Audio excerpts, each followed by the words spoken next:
Pas facile d'aménager un studio de 19 mètres carrés à peine, n'est-ce pas? Mais je vous propose de trouver des idées dans la vidéo qui va suivre. Tout d'abord, on va voir comment il est aménagé en plan et je vous propose donc d'énumérer les avantages que celui-ci a parce que même si c'est un tout petit appartement, il a certains avantages comme par exemple, il a 2 fenêtres, donc ça c'est déjà top. Deuxième avantage qu'il a, c'est qu'il a 2 points d'eau. Il y a ici, dans ce coin-là, de quoi aménager une salle de bain. Et ici, on peut aménager une cuisine, d'accord? Donc ça, c'est un deuxième avantage qui est assez important, puisqu'il permet du coup une flexibilité de l'aménagement. Et je ne sais pas ce que vous en pensez vous, mais moi je trouve quand même lorsqu'on a un tout petit appartement de 20 mètres carrés et presque même surtout parce que quand on a un tout petit appartement de 20 mètres carrés, il est super important d'avoir aussi un espace de rangement. Et voilà pourquoi ici dans cette partie-là, on a un espace rangement et salle de bain qui est relativement spacieux compte tenu de la surface une fois de plus de l'appartement. On va avoir une salle de douche qui fait 4 mètres carrés et qui est composée donc d'une douche ici, un meuble vasque à côté et les WC. Et puis à côté, on va avoir un petit cellier où on va avoir notre lave-linge et au-dessus du lave-linge, un chauffe-eau. Et devant, donc ici, on va avoir un espace de rangement. Même si celui-ci, eh ben, il peut être relativement difficile d'usage puisqu'on a aussi la porte et puis il faut qu'on accède au lave-linge. On peut quand même envisager de mettre un balai, un aspirateur, un panier à linge, etc. Ce qui fait que l'espace de vie du reste de l'appartement va être bien plus agréable et bien plus fonctionnel. Et cette pièce de vie, donc, elle va être en quelque sorte séparée en 2 espaces un petit peu distincts. On a ici dans cette partie un lit double de 140 par 200 cm. On a ici un petit placard de rangement de profondeur réduite de 40 cm seulement, ce qui permet de plus facilement circuler et accéder à la salle de douche. On a un coin bureau qui est actuellement aussi prévu comme coin repas, mais on peut aussi envisager un autre type d'aménagement. On va avoir un petit coin bar qui peut être utilisé à part comme coin repas. Et ici, un espace kitchenette qui est quand même, je dirais, relativement généreux, n'est-ce pas? Puisqu'on a une kitchenette qui va faire 210 cm. Donc on a un front de cuisine qui est relativement confortable, sachant qu'un module de cuisine standard, eh ben, il va faire 60 cm. Donc là, on a un petit peu plus de 3 modules standards et un plus petit module à côté. Donc c'est relativement confortable. La porte d'entrée de ce très petit appartement se situe là. On n'a pas de sas d'entrée.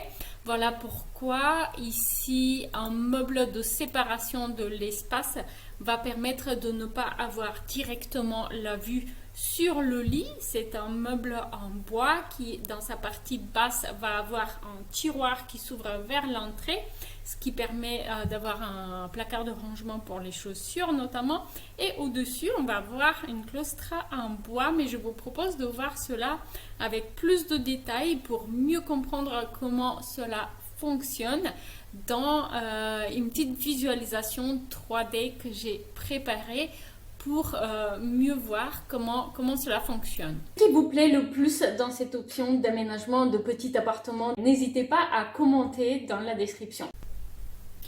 Et voilà donc notre aménagement en visualisation 3D. Tout de suite, on comprend un peu mieux comment cela marche. Donc voici notre coin salle de douche ici avec une cabine de douche avec une ouverture d'angle, le meuble vasque, les WC à côté et à côté on a la machine à laver et j'ai oublié de modéliser le chauffe-eau qui se situe au-dessus.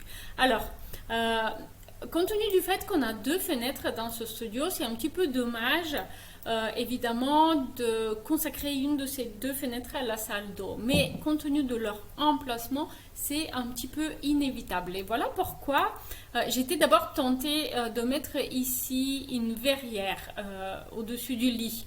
Mais c'est un petit peu embêtant parce que derrière, on a exactement les WC. Alors évidemment, personne n'a envie d'avoir une vue sur les WC. Voilà pourquoi, alternativement, ce qu'on peut faire, c'est avoir une porte d'intérieur entre la pièce de vie du studio et la salle de douche, une porte d'intérieur qui est en verre. Et ça va nous permettre de voir la luminosité qui vient de derrière, de la salle de douche, et donc cela va agrandir visuellement l'espace un petit peu, n'est-ce pas? Sachant que lorsqu'on est dans la cuisine, comme vous pouvez le voir, on ne verra pas les WC. À la limite, on peut voir un petit morceau de la douche et le meuble vasque. Donc s'agissant d'un studio, cela paraît complètement acceptable, d'autant plus qu'on peut envisager une solution provisoire s'il y a du monde pour pouvoir préserver l'intimité, voire une porte en verre qui est en verre trempé qui laisse passer la lumière mais non pas la vue. Donc il existe des solutions. Et donc là voici ce meuble Plostra dont je vous ai parlé et qui va être un petit peu le point principal côté déco de ce studio. Donc il va à la fois mettre un petit peu à l'écart le lit qui est derrière, à la fois ici on va avoir un placard très pratique qui va pouvoir servir de placard à chaussures face à l'entrée, très pratique, et au-dessus on va avoir des petits cubes. On peut tout à fait envisager de mettre des petits paniers pour les clés, le courrier, etc. Augmenter donc les possibilités de rangement, mais tout en gardant un aspect décoratif quand même à cet aménagement du studio. Ici, à côté de la fenêtre, on a une petite table qui va servir à la fois comme coin repas et coin bureau, avec son placard à côté qui ne fait que 40 cm de profondeur, ce qui veut dire que les cintres vont être parallèles au fond du placard et non pas perpendiculaire, mais cela permet d'avoir une largeur de passage ici quand même un petit peu plus confortable. Et puis un petit coin kitchenette adossé ici. La kitchenette elle reste bien sûr très minimaliste, mais rappelez-vous qu'on a un lave-linge qui se situe dans le cellier, ce qui libère de l'obligation d'avoir un lave-linge dans la cuisine, ce qui est d'ailleurs très désagréable dans un studio. Je ne sais pas si vous avez eu l'expérience d'avoir un lave-linge dans la pièce, la seule pièce de vie dont vous disposez, c'est où ça fait du bruit en fait. Donc voilà, dites-moi dans les commentaires ce que vous en avez pensé. Dites-moi si vous avez déjà vécu dans un studio d'une surface en dessous de 30 mètres carrés, entre 20 et 30 mètres carrés, et quelle a été votre expérience de vie. Donc s'il y a des choses qui clochent pour vous dans cet aménagement, évidemment je veux le savoir, ou au contraire s'il y a des choses qui vous plaisent particulièrement, et de la même manière, n'hésitez pas à me le faire savoir dans les commentaires. Vous l'avez sans doute constaté dans cette visualisation, restez simple, évitez d'y apporter trop de couleurs, trop de matière. C'est un bon conseil quand on va chercher à décorer un petit appartement, un studio de moins de 30 mètres carrés, comme c'est ici le cas avec ces petits appartements de 19 mètres carrés. Alors, opter pour une décoration dans un style scandinave, c'est souvent une très bonne idée puisque c'est simple, c'est efficace, c'est chaleureux sans pour autant surcharger la décoration. Après aussi, cela vous permet d'apporter quelques accents de couleurs que vous allez notamment faire varier en fonction de la saison, en fonction de vos envies pour ne pas vous lasser de la déco d'un petit appartement. Et ça va être fait notamment avec les tissus d'ameublement comme les petits coussins, les stores, le linge de lit qui est en partie quand même visible, il faut l'avouer.